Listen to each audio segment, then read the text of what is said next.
Well, hello to everyone who's participating in the block along. I hope you've been having a lot of fun, and I hope that I'll get to see some photos of your quilts sometime when you're finished. We love your books. Oh, I thank you. started with I think it was your very first, The Quilter's Apprentice, and Mhm. that's how we got to know Sylvia. Yes. And can you just tell, how did this get started for you? Well, when I first started writing The Quilter's Apprentice, I didn't know that it was going to be the first book of a series. Okay. When I was starting out, and I started writing the book in 1996, I was a young writer back then, and the advice that people would typically give to young writers was write what you know. So I was a quilter. I was and still am a quilter.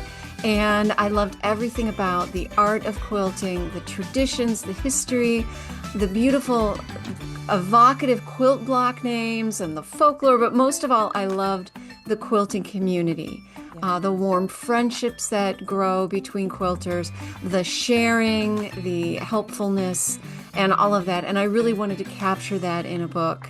So I wrote my first novel about the quilting world and the quilters in it.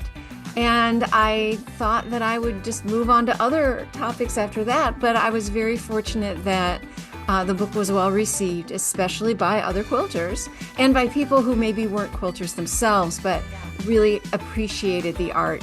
And readers wanted a sequel, my publisher wanted a sequel, and from then on, I just kept going with new stories and all kinds of new adventures.